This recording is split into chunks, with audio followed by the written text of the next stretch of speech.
Você quer sentar? Quem está cansado? Você pode sentar. Mateus, eu mandei para ti ainda. Agora, mandei para ti, tá? Irmãos,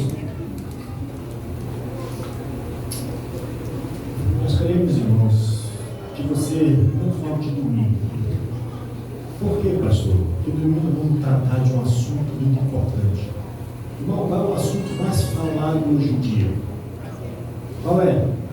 A guerra Israel contra o Hamas, um grupo terrorista.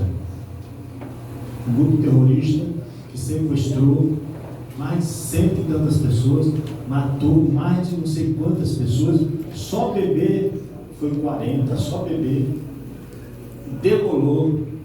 Irmãos, eu tenho uma imagem ali que não gosto nem de ver. E você não vai se sentir bem se você ver essa imagem.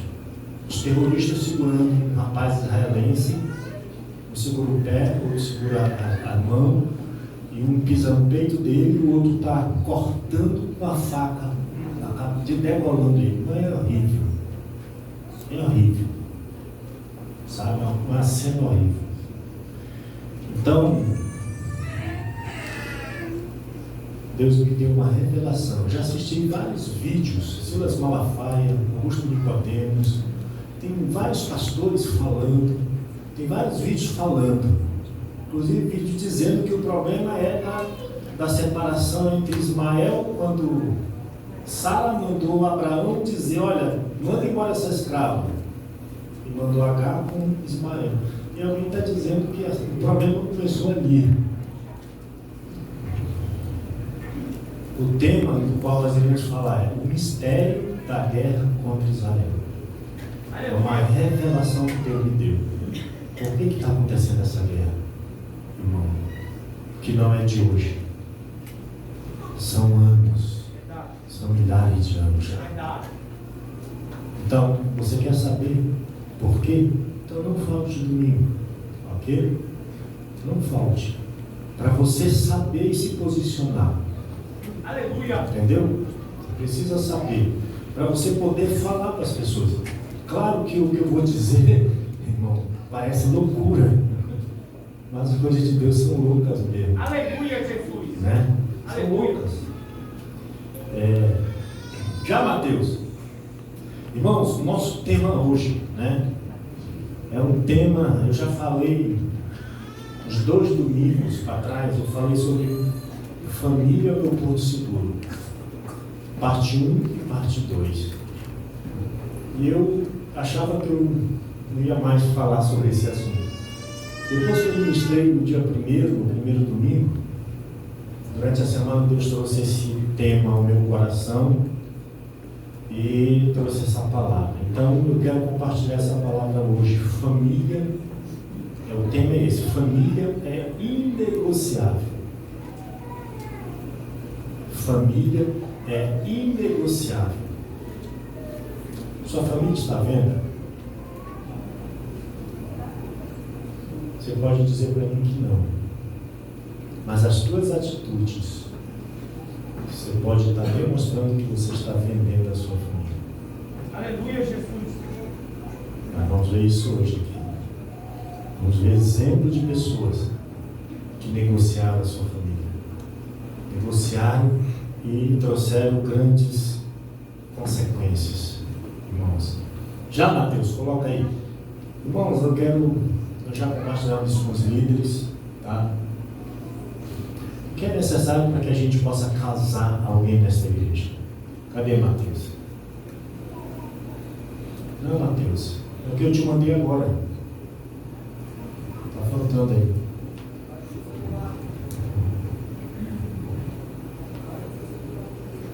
Oi? Eu mandei para ti agora, Mateus. Será que foi para outro Mateus?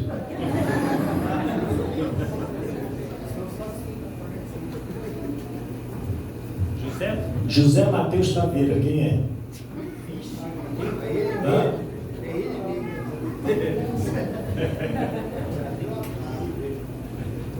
Talvez ainda não chegou lá com ele, ainda está chegando agora. Olha aí.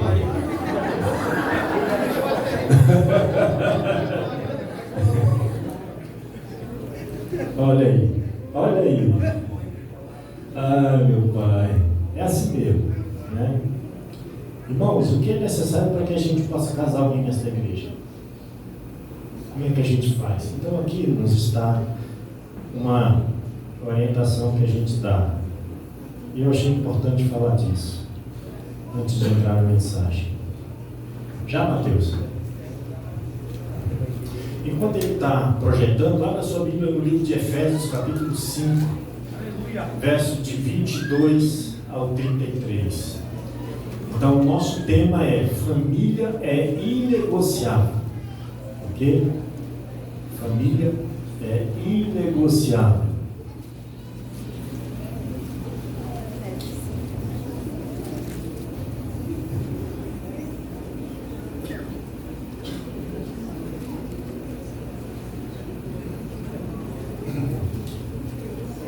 O que é necessário para que a gente possa casar uma pessoa na igreja, um casal? É necessário que ele faça isso aqui. Primeiro, ele tem que fazer essas 3 revistas. Começando sua nova vida, crer em Jesus, fundamentos espirituais e curso pré-nupcial. Você quer casar? Você tem que ter concluído pelo menos isso aqui. Aleluia! Para a gente poder casar você. Ok? Obrigado, Mateus. Então vamos lá, meus irmãos. Efésios capítulo 5, verso 22. Diz assim: quem não achou, diga, espere um pouco. Achou, né? Então, diz assim: as mulheres sejam submissas ao seu próprio marido como ao... Primeira coisa que a Bíblia está falando aqui é com as mulheres: seja submissa. Esteja debaixo da autoridade do seu marido. Esteja debaixo do governo do seu marido. Submissão. É Deus que está falando aqui. Aleluia! Verso 23. Agora, marido, prepara o lombo. Aleluia! Ai, Jesus. Porque o marido é o cabeça da mulher, como também Cristo é o cabeça da igreja, sendo este mesmo o Salvador do corpo. Então, como porém a igreja está sujeita a Cristo, assim também as mulheres sejam em tudo submissas ao seu marido. Então está falando de governo, tá? O marido é o cabeça, fala de governo. Verso 25: maridos, amai vossa mulher, como também Cristo amou a igreja e a si mesmo se entregou por ela. Aleluia, Jesus. Você ama a sua mulher? Ah, pastor, eu amo. Você está disposto a morrer por ela? Aleluia, Jesus. Então você não ama. Aleluia, sim. Porque a Bíblia está dizendo: ame a sua mulher como Cristo amou a igreja e se entregou por ela. Ah, agora o negócio pegou, né?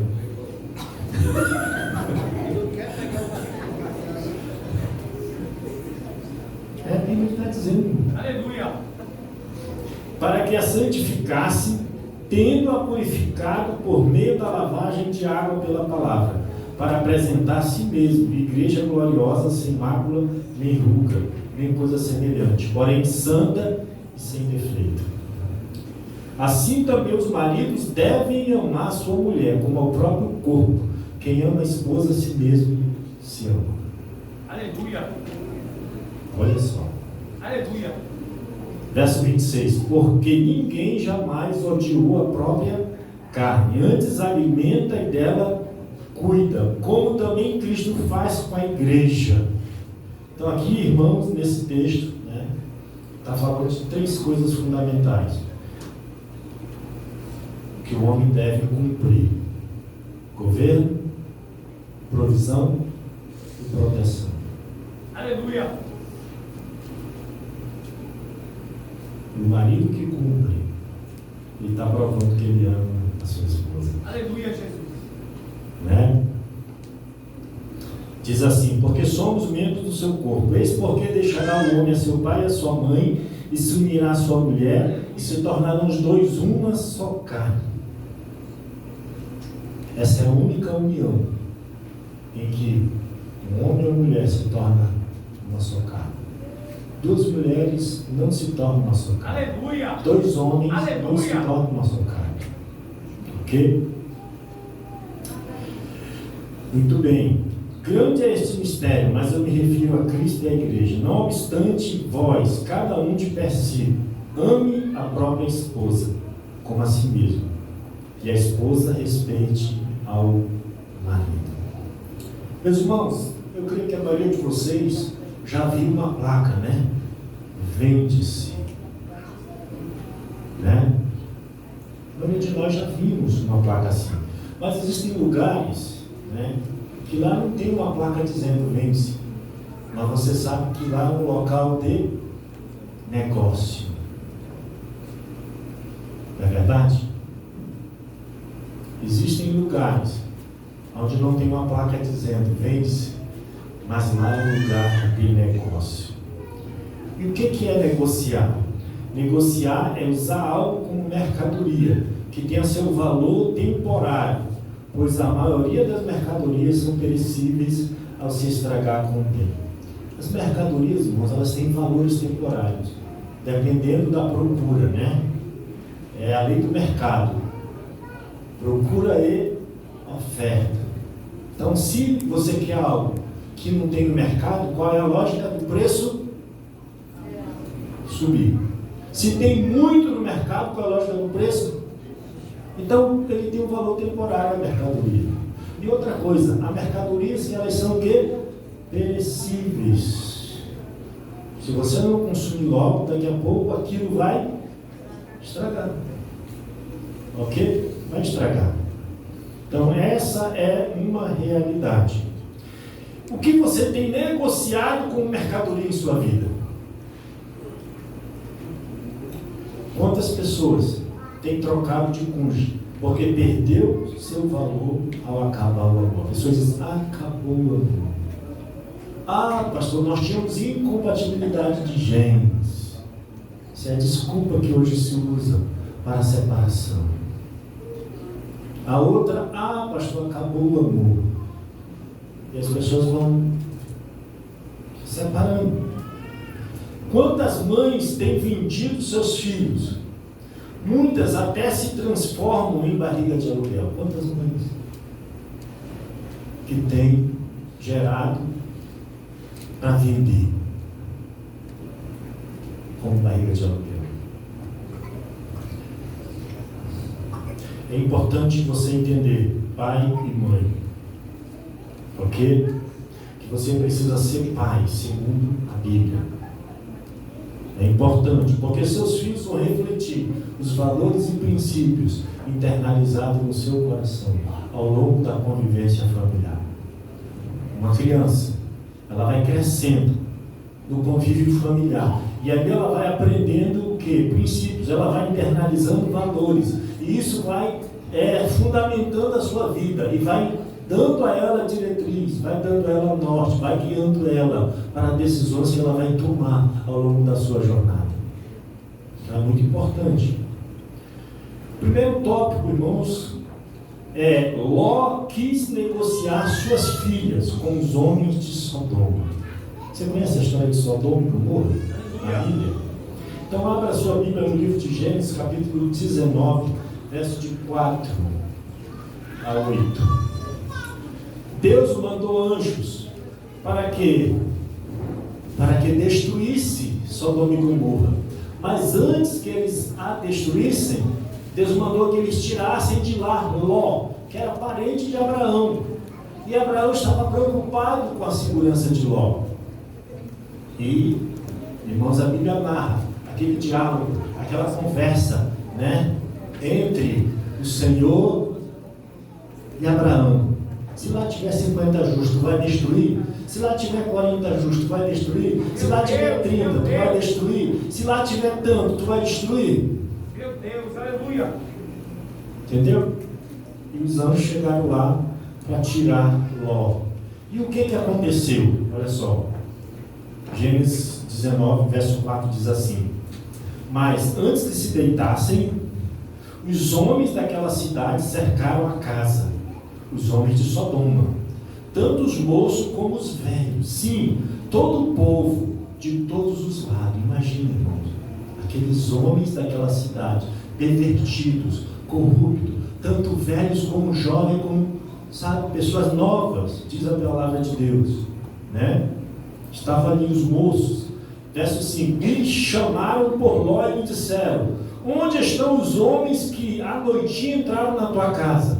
Traze-os para fora, a nós, para que abusemos deles. Meu Deus, aleluia, Jesus. Saiu-lhes então Ló a porta, fechou-a após si. Então Ló foi lá com aqueles homens, abriu a porta, saiu, fechou a porta e ficou falando com aqueles homens lá fora, diz a palavra de Deus, com os homens de Sodoma. Porque eles queriam pegar aqueles homens que entraram na casa de Ló e abusar deles. Entendeu? A Bíblia está dizendo, verso 7: e lhes disse: rogo-vos, meus irmãos, que não façais mal. Olha o que Ló disse: tenho 2 filhas virgens, eu vou-las trazer, tratai-as como vos parecer, porém nada façais a estes homens, porquanto se acham sob a proteção do meu templo. O que Ló fez? Ofereceu as filhas dele, achando que podia livrar aqueles anjos de serem abusados pelos homens de Sodoma. Meu Deus! Quantos pais não estão oferecendo seus filhos por alguma coisa? Então nós estamos vendo aqui, irmãos, né? Um homem que andava pelos olhos físicos, que andava por questões materiais, que só visava a questão financeira, a questão material. Irmão, cuidado, abre teu olho. Aleluia, Jesus. Ló, por causa da sua visão material, da sua visão financeira, foi parar em Sodoma. E olha o buraco que ele se meteu. Deus teve que mandar anjos para tirar a família dele de lá. E você sabe o que aconteceu depois, né? A mulher olhou para trás, viu a estátua de sal. Ló foi para um lugar que ele não deveria ir, porque os anjos disseram: vai para cá. Ele disse: não, mas ele quer ir para ali. A escolha é sua. As consequências vão vir em cima das suas escolhas. Entendeu? Aleluia. Você não pode querer culpar Deus, irmãos. Nós vemos aqui a vontade perfeita e a vontade permissiva de Deus. A vontade perfeita, Deus está dizendo: olha, vai por aqui. Mas você diz: não, mas eu quero ir por aqui. Ah, tu quer ir por aqui? Tá bom. Depois o problema é contigo. Meu Deus, aleluia. Vai culpar Deus, porque você escolheu. Aleluia, Jesus. Entendeu? Então qual foi o resultado? Foi para um lugar que não tinha homem. E as filhas embebederam o pai e se deitaram com ele. E dele engravidaram e geraram. Meu Deus. Eu estava pensando: por que Deus foi livrar Ló de Sodoma? Por que Deus foi tirar Ló de Sodoma? Né? Se Deus sabe o futuro, se Deus sabe o que vai acontecer daqui a 200 anos, Deus, irmãos, prestem atenção, Deus te dá liberdade de escolha. O problema é com você. Aleluia, Jesus. Você não pode depois querer culpar Deus por algo que aconteceu, irmão, porque foi você que escolheu. Verdade. Aleluia, Jesus. As filhas de Ló deitaram com ele, geraram 2 nações que foram guerrear contra os filhos de Abraão, Amon e Moabe. Entendeu? Aleluia. Então, irmão, um homem que negociou suas filhas, por que ele não disse: não, esses homens estão sob a minha proteção e vocês podem ir embora, porque aqui ninguém vai entrar e ninguém vai fazer nada? Não, foi oferecer as filhas. Irmão, família é inegociável. Aleluia, você tem que morrer pela sua família. Aleluia. Tem que sacrificar pela sua família. Tem que fazer qualquer coisa, mas jamais entregar para o diabo. Glória a Deus. Aleluia, Jesus. Aleluia. Segundo tópico, irmãos: os filhos de Israel Os filhos de Jacó recusaram negociar sua irmã Diná com siquemitas. Você anota, porque nós não vamos ler esse texto. Gênesis 34, do 1 ao 31. É um texto muito longo. Mas você lê em casa. Quando Jacó, os filhos de Israel, voltaram, chegaram naquela terra, o que aconteceu? Diná, filha de Lia, irmão de Simeão e de Levi, resolveu ir dar uma volta, sem conhecer, sem saber. Irmão, hoje está tão difícil você ir para qualquer lugar, porque o perigo está em toda parte. E aí, o filho de Amor viu ela lá, pegou a moça, estrupou ela, violentou. Depois chegou lá com o pai, querendo dar o dote, porque queria casar com ela. Olha só. E os irmãos dela, de sangue, filho de Lia, armaram um plano. Olha, nós não podemos casar com nossa irmã com você, porque vocês não seguem os nossos princípios. Como é que vocês vão, né? Tem que fazer isso, isso e isso. Vocês precisam ser circuncidados. Mas não era que eles queriam casar ela. A Bíblia diz que eles aceitaram ser circuncidados. A Bíblia diz que no calor do meio-dia, quando o ardor estava grande, eles foram lá e mataram todos os homens, porque não aceitaram que a sua irmã fosse desonrada, violentada e fosse comprada por dote. Meu Deus. Os pais estão oferecendo as filhas de qualquer jeito, os filhos de qualquer jeito. Terceiro tópico, irmãos. Não negocie sua pureza moral. Irmão, você está negociando sua pureza? O que Jesus fez, irmãos, pela igreja? O que Jesus fez por você? Se sacrificou, derramou seu sangue para que você seja santo, separado, purificado, consagrado ao Senhor.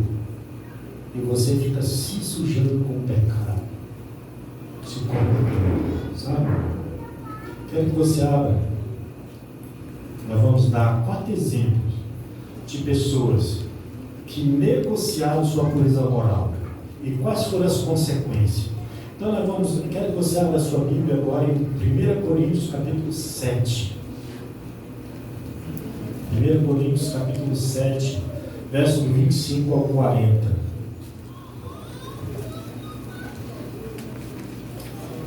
Diz assim a palavra de Deus.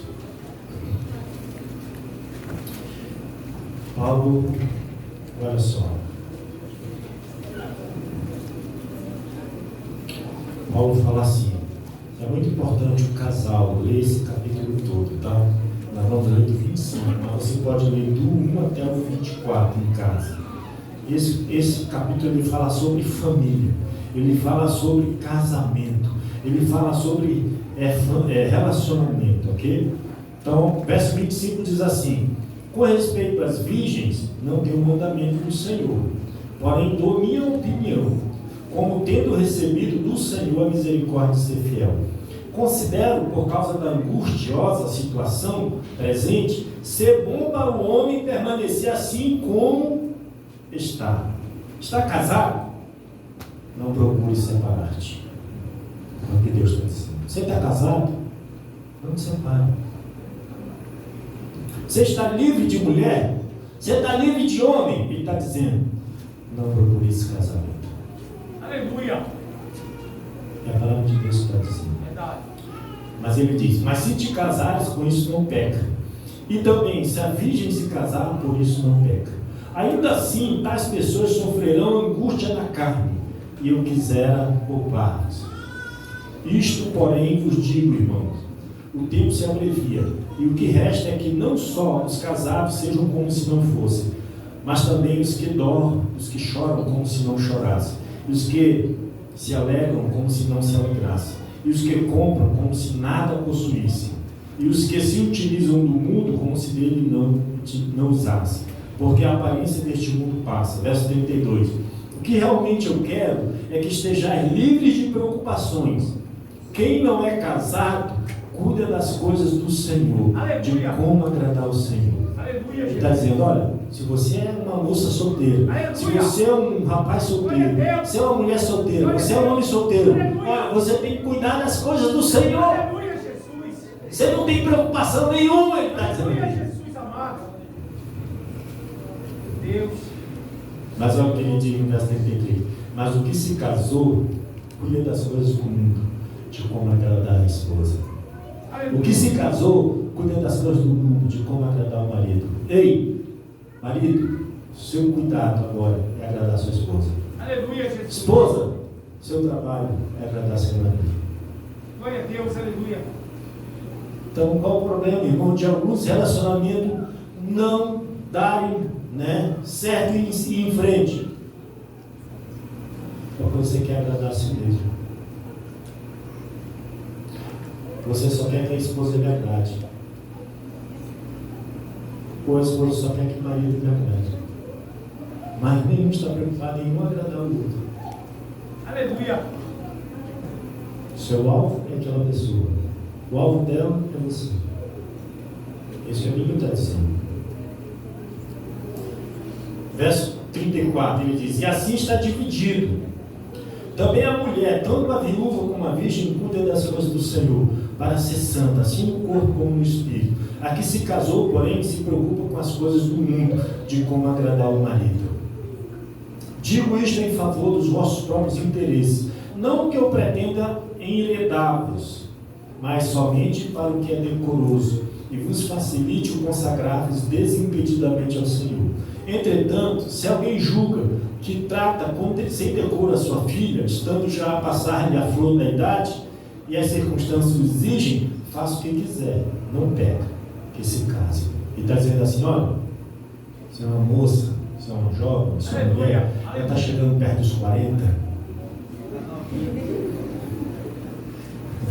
está dizendo aqui, Aleluia. Olha, pai, você resolve, se você casar, não tem problema nenhum. Se não casar, melhor ainda. Aleluia, Jesus. Olha só, irmão.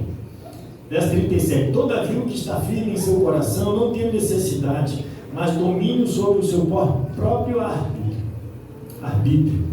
E isto bem firmado no seu ânimo, para conservar virgem a sua filha, bem fará.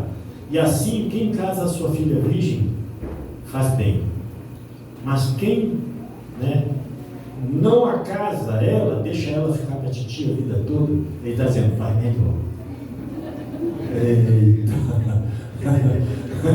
Ele vai dizer, eu não recebo essa palavra não, pastor. Essa eu rejeito no nome de Jesus. Então, meus irmãos, olha só. Ele diz aqui, verso 38. E assim, quem casa a sua filha virgem faz bem, e quem não a casa faz melhor. A mulher está ligada enquanto vive o marido. Contudo, se faleceu o marido, fica livre para casar-se com quem quiser, mas no Senhor. Casa com alguém em Cristo. Não casa com qualquer um. Não casa com alguém do mundo. É isso que ele está dizendo. Tanto o rapaz quanto a moça. Verso 40, ele diz: todavia será mais feliz se permanecer viúva, segundo a minha opinião. E penso que também eu tenho o Espírito de Deus.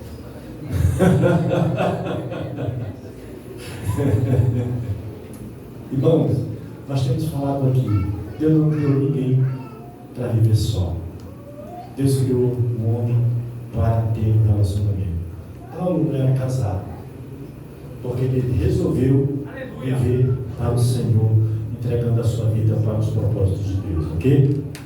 Então Paulo declara que manter a filha virgem dedicada a Deus é fazer a melhor escolha.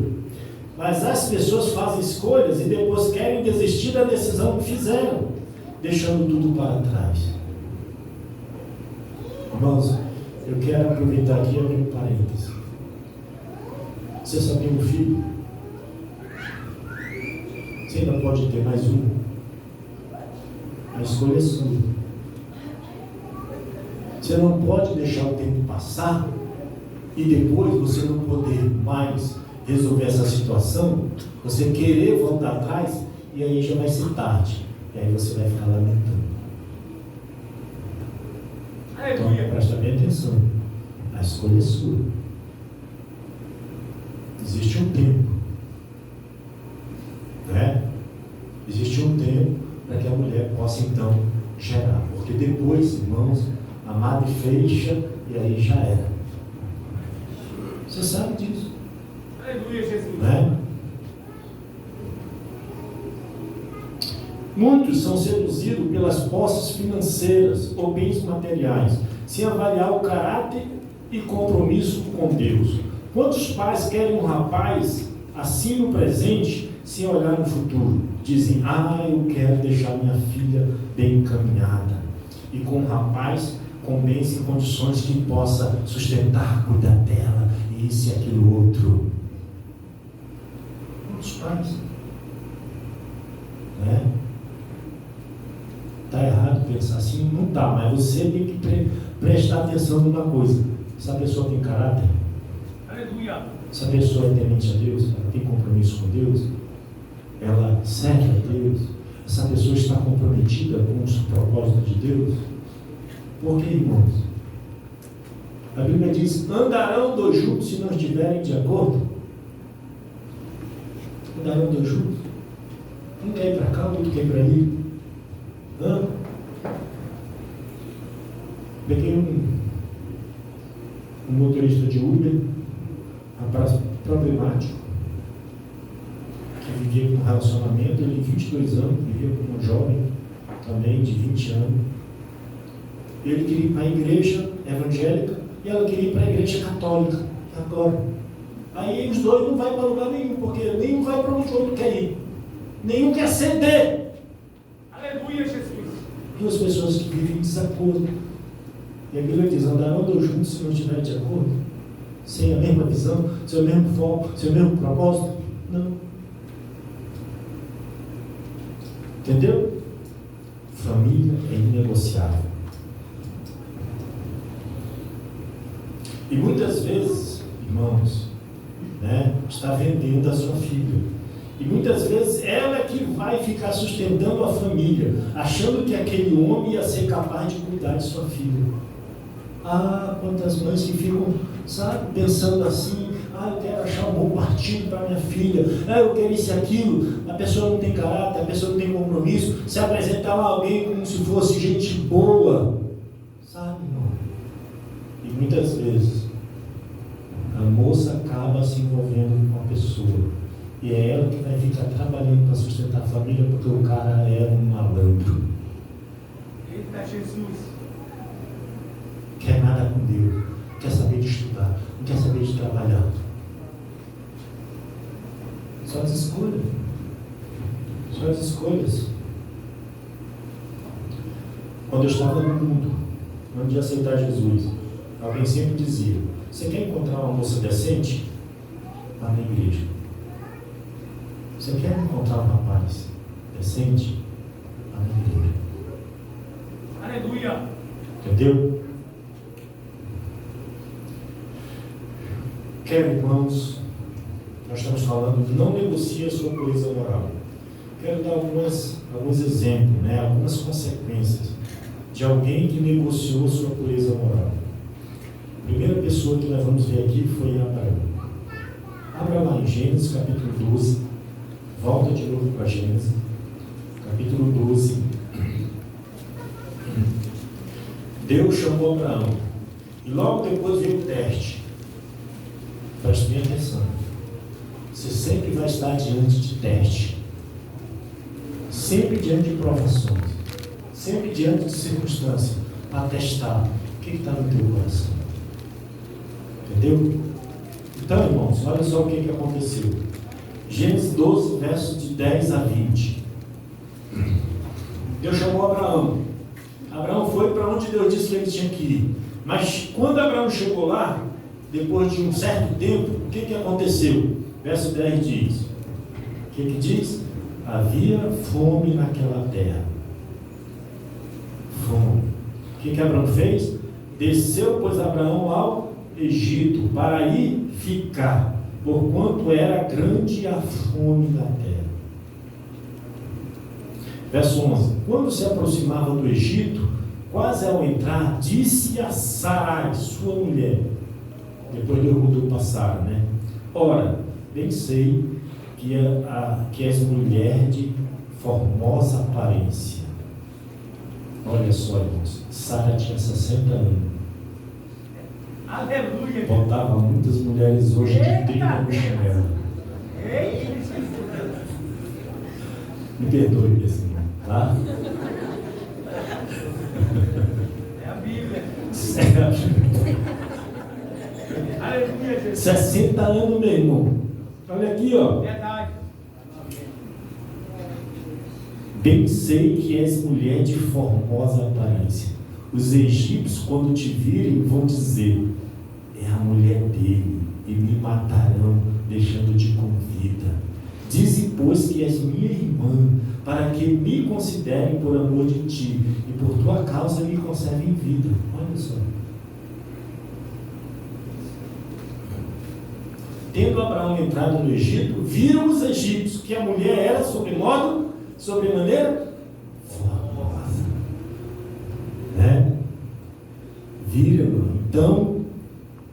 Viram os príncipes de Faraó e gabaram-na. Vou dizer outra palavra: paparam.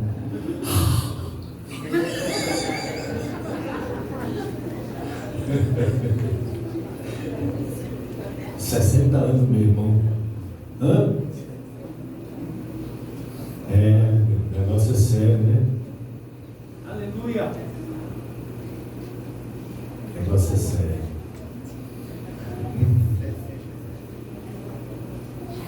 Só Jesus na causa, né, meus irmãos? Olha só. A Bíblia diz: acabaram junto dele. E a mulher foi levada para a casa de Faraó. Este, por causa dela, tratou bem Abraão, o qual veio a ter ovelhas, boi, jumentos, escravos e escravas, jumentas e camelo. Olha só. Marido, antes de prosseguir, dê um trato na sua esposa, leve ela no salão, bote 200 conto na mão dela para, sabe? Hã? 200 é pouco?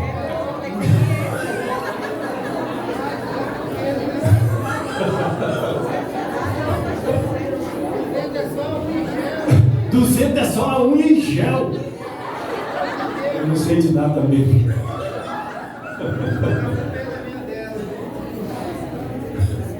Mas, marido, invista na sua esposa, meu irmão. Aleluia. Invista na sua esposa. Então, meus irmãos, olha só. Olha só o que diz a palavra de Deus. Verso 17. Porém o Senhor, Deus interviu, irmão. Abraão negociou Sara, mas Deus teve que intervir para que a aliança não fosse violada. Aleluia, Jesus. Entendeu? Porém o Senhor puniu a Faraó e a sua casa com grandes pragas por causa de Sarai, mulher de Abraão. Diz aqui: chamou, pois, Faraó Abraão, e lhe disse: que é isso que fizeste, rapaz? Por que não me disseste que era ela tua mulher? E me disseste ser tua irmã? Por isso a tomei para ser minha mulher. Agora, pois, eis aí a tua mulher, toma e vai embora. Aleluia. E Faraó deu ordem aos seus homens a respeito dele, e acompanharam-no a ele e a sua mulher e a tudo que possuía. Então nós estamos vendo, irmãos, um homem que no momento de provação, no momento de dificuldade, ele abriu uma brecha, uma legalidade, vendeu a sua mulher, deu de bandeja a sua mulher, e Deus teve que intervir. Sabe, meu irmão? É o que nós estamos vendo aqui. Quantos estão negociando com o mundo sua pureza moral e contaminando sua geração? O Egito representa o mundo e Faraó representa o diabo. E muitos estão cedendo e contaminando a sua pureza. Um outro exemplo, irmão, que nós encontramos na Bíblia, diz que Sansão negociou os filhos de Israel ao se envolver com Dalila. Você conhece a história de Sansão? Um homem jovem, entendeu? Consagrado a Deus desde o ventre, era um nazireu. Deus o chamou para liderar a nação de Israel contra os inimigos filisteus. E o que foi que ele fez? Esse homem se envolveu com Dalila, uma mulher sedutora, entendeu? E aquele homem, né, passou a ser aperreado por ela, imagine, né? A Bíblia diz que a mulher rixosa, ela é tipo uma goteira que fica pingando, pingando, pingando. E aquela mulher estava ali pingando, pingando, pingando e cobrando Sansão. Rapaz, qual é o teu segredo? Fala, rapaz, qual é o teu segredo? Por diversas vezes ele conseguiu resistir. Até que entrou nele um espírito de impaciência e ele revelou o segredo.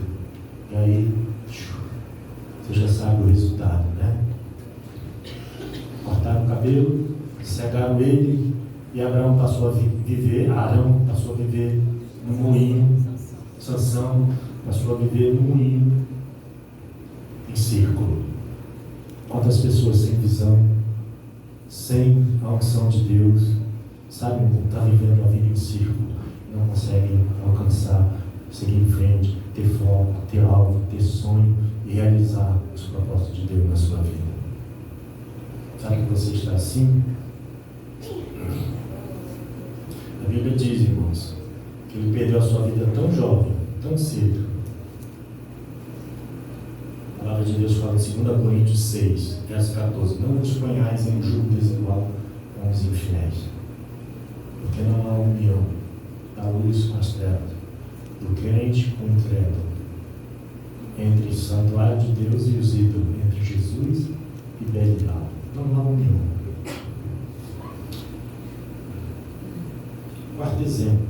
Terceiro exemplo. Davi negociou sua família quando adulterou com Batseba. Abra a sua Bíblia, 2 Samuel 12, capítulo 1, verso 1 ao 15.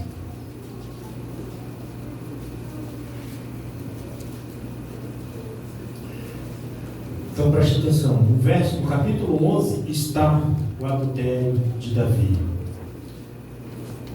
Neste capítulo também fala do que Davi mandou fazer. Mandou o seu comandante do exército colocar Urias, esposo de Batseba, na frente do campo de batalha, que era para que ele fosse morto pelos inimigos filhos de Amon. Entendeu?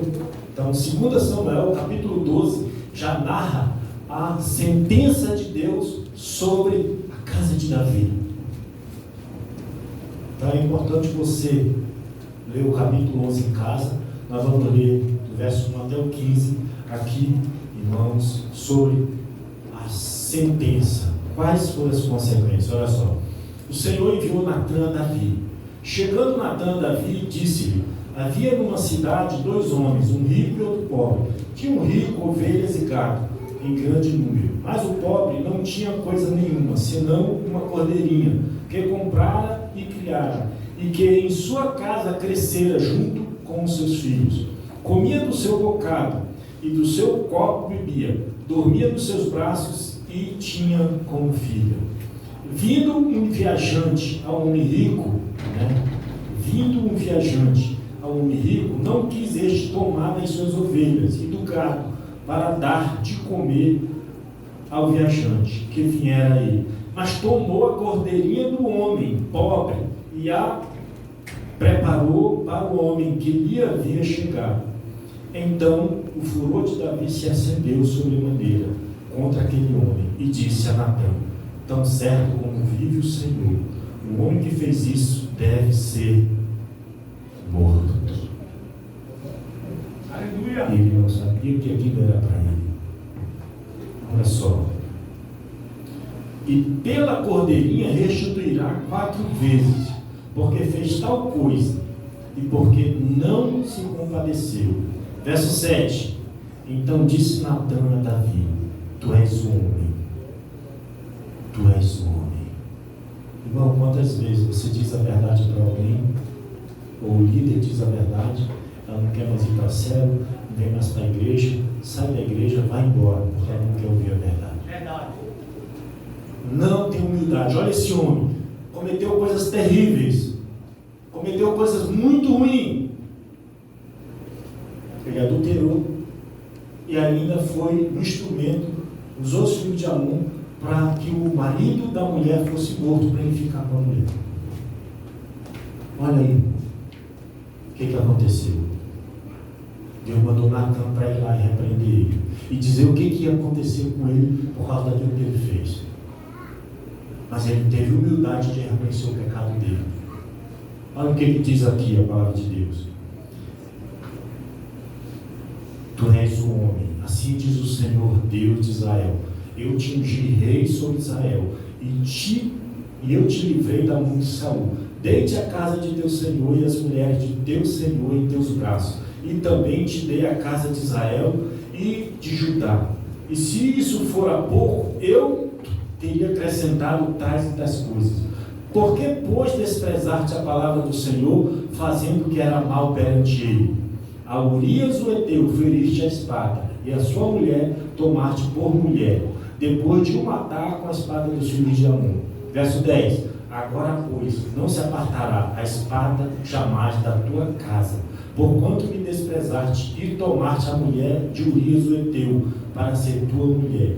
Assim diz o Senhor: eis que da tua própria casa suscitarei o mal sobre ti, e tomarei tuas mulheres à tua própria vista, e as darei ao teu próximo, o qual se deitará com elas em plena luz do sol. Porque tu fizeste em oculto, eu, porém, farei isto perante todo Israel e perante o sol. Olha aqui. Aleluia, Jesus. Olha a atitude de Davi. Então disse Davi a Natã: pequei contra o Senhor.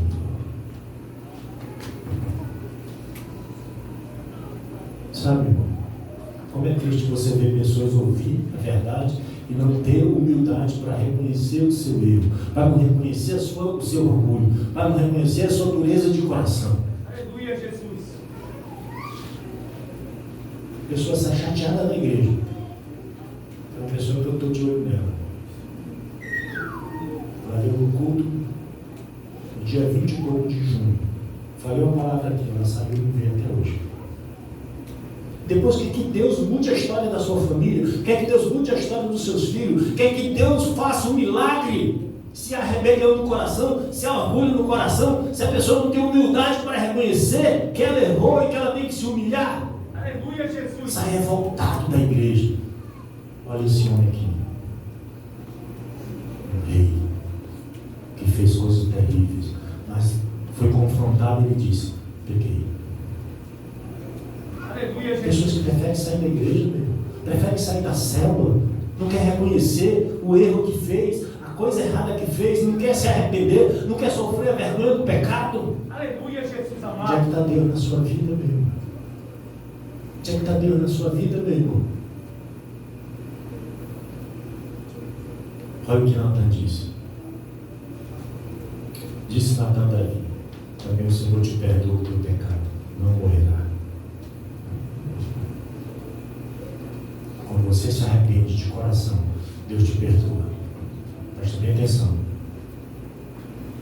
Deus perdoa o teu pecado, mas Ele não vai livrar você das consequências do teu pecado. Verdade. Verdade. Deus vai te perdoar se você tiver humildade, reconhecer, se arrepender, se humilhar. Deus vai te perdoar. Aleluia. Mas Deus não vai te livrar das consequências do teu pecado. Aleluia, Jesus. Se Deus não poupou um homem que a Bíblia diz que era segundo o seu coração, não vai poupar você. Aleluia. Ele vai me poupar. Verdade. Aleluia, Jesus. Presta atenção Aleluia. no que Deus está falando. E você lê a história de Davi, você sabe o que aconteceu. É só ler, está lá no livro. O filho se levantou contra o pai, se deitou com as suas mulheres, com as suas concubinas, botou o pai para fora do trono, matou o irmão porque estuprou uma irmã. O mal, irmão, vai vir como uma avalanche por causa daquilo que você fez de errado.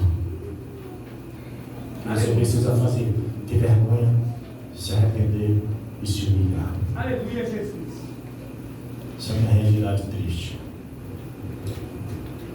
Outro exemplo que eu quero dar. Em 1980, eu morava no bairro de Santa Luzia, vivia mais no Morro da Liberdade, aquela área do Cajual, aquela área do 40, onde tem aquelas casas agora do Prosaminho. Eu vivia por ali.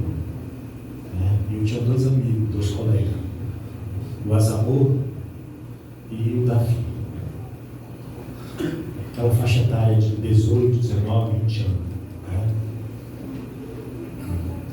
E tinha um homem que ele tinha uma vida muito boa, uma família muito boa.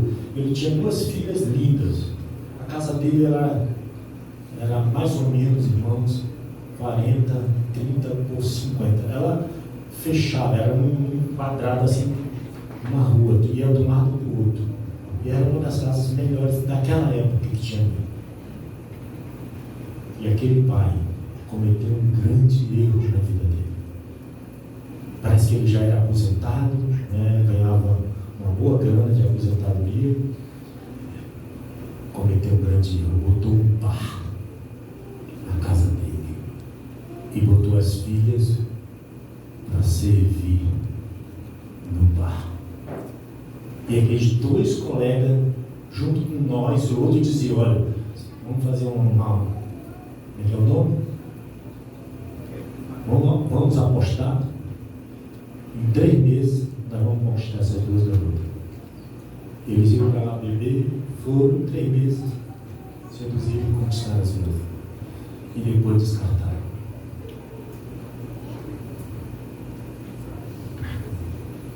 Porque o homem sem Deus, sem o temor de Deus, que vive para os seus desejos, para os seus prazeres, não tem respeito pela vida de ninguém. Quer se satisfazer, quer buscar satisfação da carne. Moça, presta atenção, você não é burra para cair conversinha. Guarde a sua pureza moral. Aleluia, Jesus. Guarde a sua vida, rapaz. Espere em Deus, espere o tempo de Deus, porque Deus tem o melhor para cada pessoa, se você acreditar nele. Aleluia, Jesus. Mas se você ficar correndo atrás dos seus próprios interesses, dos seus desejos, você não vai chegar a lugar nenhum. Isso é uma grande verdade. Quarto tópico. Aleluia. Jesus não negociou com o diabo para nos resgatar para Deus. O texto que nós lemos, irmãos, fala do que Cristo fez pela igreja. Fala do seu amor, do seu sacrifício, que nós lemos no início, lá em Éfeso, na carta de Paulo aos Efésios. Você sabe que o diabo tentou Jesus. Se tu és o Filho de Deus, ordena que essas pedras se transformem em pães. A Bíblia diz que ele levou Jesus num monte alto, mostrou os reinos do mundo e disse: olha, tudo eu te darei, se prostrar e me adorar. E Jesus disse: ao Senhor teu Deus, está escrito, ao Senhor teu Deus adorarás. Então o diabo, irmãos, tentou seduzir Jesus. Jesus não negociou com o diabo. Jesus não cedeu à tentação em tudo que o diabo lhe ofereceu, mas cumpriu sua missão, amando seus discípulos até o fim. Jesus pagou o preço de sangue para sermos sua noiva e igreja de Deus. Jesus pagou o preço de sangue. Jesus pagou o seu sacrifício para nos resgatar da mão do diabo. E você? Sua família é uma pérola inegociável pela qual é capaz de morrer? Amar, imitando a Cristo, é o desafio do marido, pois governar, prover e proteger requer sua entrega sacrificial, sem negociar seu amor, assim como fez Jesus por nós. Aleluia, Jesus. Foi o que Jesus fez, irmão. Então, o texto que nós lemos fala de governo, provisão e proteção. Jesus se sacrificou pela nossa vida. Submissão é reconhecer ser parte da mesma missão de quem Deus estabeleceu com um propósito a cumprir em Deus. Então, submissão é isso. Sube embaixo da missão de alguém. Mulher, você tem que estar debaixo da missão do seu marido. Marido, você tem que amar sua esposa e proteger e cuidar dela. Esse é o seu trabalho. Aleluia. A família de Deus não está à venda. A minha família não está à venda. Família é inegociável. A verdadeira família cristã não negocia seus valores e princípios. A igreja, como família de Deus, não negocia seus valores e princípios, por reconhecer que Jesus derramou o seu sangue para nos comprar para Deus. Se você é a igreja do Senhor, não negocie seus valores e princípios, porque Jesus pagou o preço de sangue para te resgatar para Deus. Quero que você fique de pé. Coloca essa música aí, por favor. Tá? Quero que você ouça essa canção. Eu quero fazer 3 convites nesta noite. 3 convites.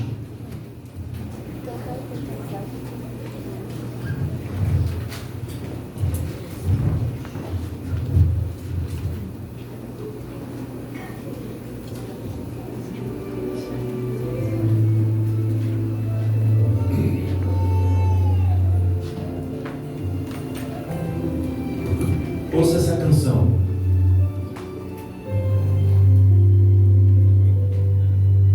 Ganhei um presente do Senhor, cuido dela com amor, minha família, meu tesouro.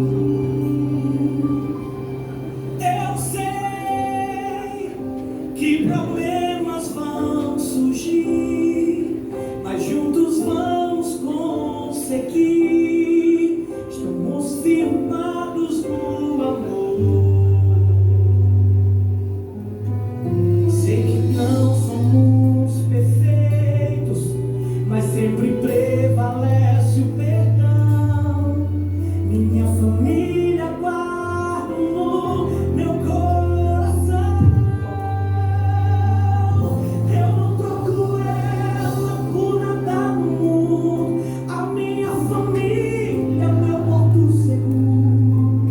Eu amo estar com ela, seja onde for. Família é um projeto do Senhor. Edifiquei minha casa, levantei um altar. Hoje Jesus habita dentro do meu lar. Quero te agradecer por tudo que me deu. A minha família é um presente de Deus. Será que você considera que a sua família é um presente? Aleluia, Jesus. Você tem se sacrificado para dar o melhor para a sua família? Aleluia, Senhor. Aleluia. Ganhei um presente do Senhor, eu cuido dela com amor, minha família, meu tesouro. Eu sei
quero fazer 3 convites. Existe alguém nesta noite que quer entregar a sua vida a Jesus? Quer se reconciliar com Deus? Vem aqui, eu quero orar com você. Alguém que nesta noite pode chegar aqui na frente. Alguém que nesta noite quer se reconciliar, quer aceitar Jesus. Você pode sair do seu lugar, que nós queremos orar com você e por você. Existe alguém? Esse é o primeiro convite. Segundo convite que eu quero fazer. Quero convidar aqueles que querem casar, que têm um projeto de casar, querem construir uma família. Não importa se daqui a 1 ano, 2 anos, 3 anos, 5 anos. Gostaria que você saísse do seu lugar e chegasse aqui na frente. Aleluia, Senhor. Você não quer casar? Você não sonha em casar?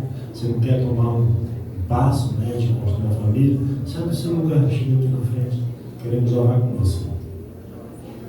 Cadê os jovens? Estão com medo? Não? Os jovens estão com medo? Ou quer ficar para titio? Sai do seu lugar, chega aqui. Vamos orar. É porque vai ter que morrer pela mulher e assim. Não quer morrer pela mulher? Hã? Olha aí, o Adalto quer casar, tá aqui, então tá aí. Olha aí. Mulheres, olha aí o Adalto. Está se candidatando. Cadê o jovem, meu irmão? Hã?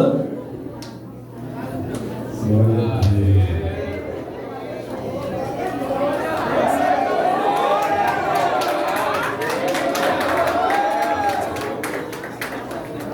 Pastora Laura, entregue um título para alguém. Vem aqui com o pastor Adriano. Pastora Laura. Aleluia, Jesus. Pastora Laura. O pastor Adriano.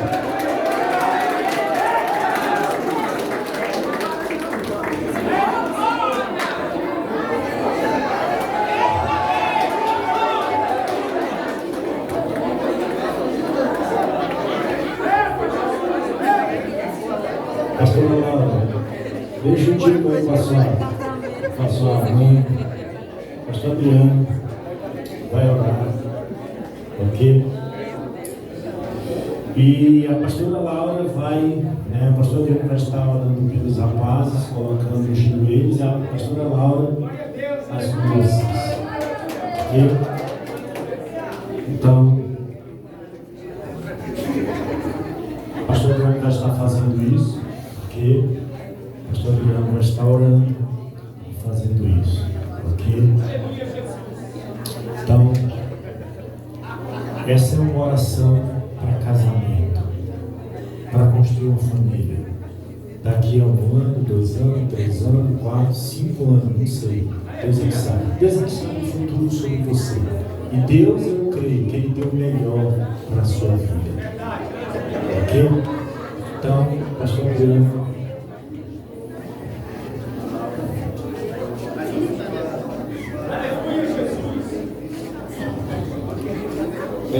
Meus irmãos,